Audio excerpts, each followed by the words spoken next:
Ils ont eu donc des Congolais par la corruption, ceci, cela.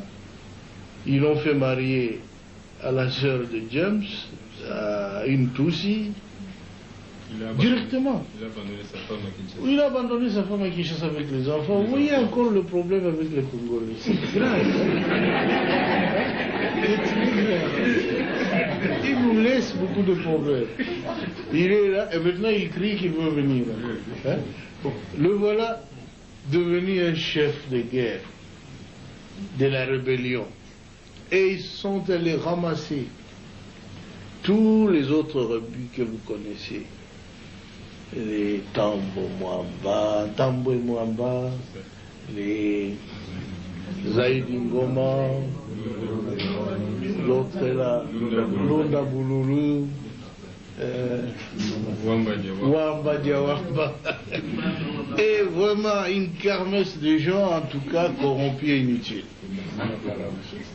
Pardon, le Bizimakara, qui était mon ministre des Affaires étrangères, que je croyais congolais. Et,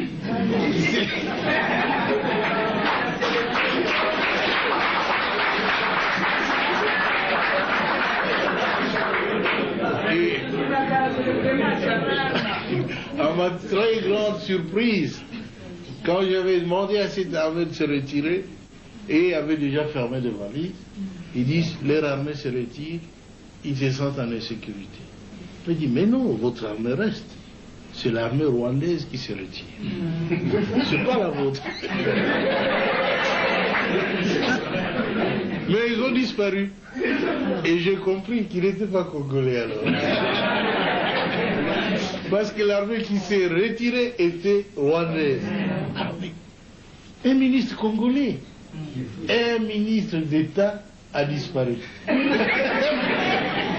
ministre des Affaires étrangères a disparu. J'ai dit, nous étions infiltrés alors. Infiltrés au sommet de l'État. Alors ainsi on aura pu découvrir des documents où Kagame dirigeait ces gens-là, où il complotait pour que les Tutsis prennent la tête de ce grand pays qui n'est pas le leur. Alors ça en est trop, hein. Ce pays ne leur appartient pas. Ils veulent en prendre la tête. Quoi? Mais c'est pas possible, ça a été très grave. On a vu tout ça, si seulement on l'avait su avant, ça aurait été bien. Mais le conflit a éclaté après. Ils tentent le conflit, ceux qui n'ont pas pu réussir avec le coup d'État, qui avait échoué le 2 août. Et maintenant, je le vois en train d'échouer encore. Notre peuple se défend. Je suis très heureux que vous tous ayez pris conscience de la gravité de la situation pour nous mettre tous ensemble, tous les partis politiques confondus, chez nous. Tous les Congolais se sont mis ensemble derrière le gouvernement. Ils m'ont soutenu, je dois l'avouer très sincèrement.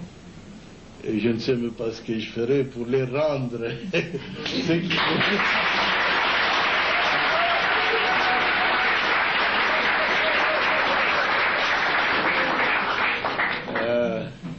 Mais ce que je dois vous assurer, c'est que je suis un soldat du peuple et je ferai mon devoir jusqu'à mon dernier jour. Je veux que mon pays soit totalement libre et en tout cas un pays moderne qui se développe, où sur le plan social, nos villages doivent être transformés. Parce que tout le monde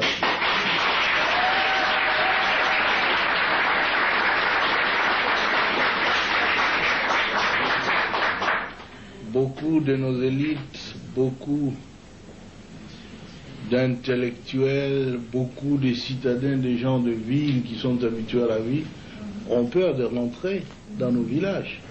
C'est parce qu'il n'y a pas de vie là-bas. Nous étions donc engagés dans un programme de reconstruction qui a commencé à porter fruit. Et tout cela sans assistance extérieure. Parce que les habitudes politiques en Afrique, c'est qu'on doit attendre de l'aide de la France, des États-Unis, de l'Union européenne, de la, de la Banque mondiale, de ceci, cela.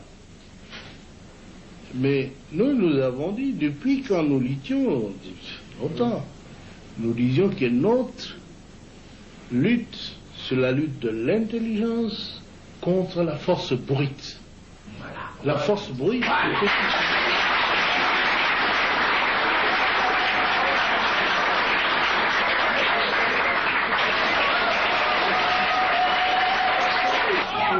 Nous disions alors dans un des congrès au Maquis où il a participé en 1976 que parce que nous avons tout dans notre pays, nous ne pouvons même pas les demander de l'assistance de l'homme.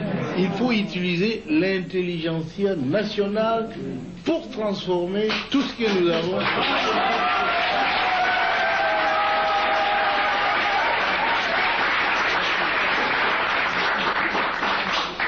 Ainsi donc, lorsque nous sommes arrivés au pouvoir, fort de cette conviction-là, et jusqu'aujourd'hui, nous essayons de transformer nos richesses, notre monde, l'environnement économique, social, culturel, avec l'argent de notre pays. On n'a jamais reçu un seul sou d'ailleurs. Et voilà qu'ils sont mécontents. Ils ne demandent pas à la Banque mondiale, ils viennent avec des plans actifés ailleurs, qu'ils ont toujours présentés pendant 37 ans du régime d'autres. Toujours le même plan. Ils sont venus avec ça. Moi j'ai dit non. Notre plan à nous, c'est nous qui souffrons. Nous connaissons de quoi nous souffrons. Alors nous allons faire un plan pour résoudre notre problème. Ils disent, où est-ce que vous aurez de l'argent? Si on peut toujours l'avoir ici. Le Congo est riche. Et nous avons fait cela. Nous avons notre plan. Il est bien. C'est un plan qui doit développer notre pays.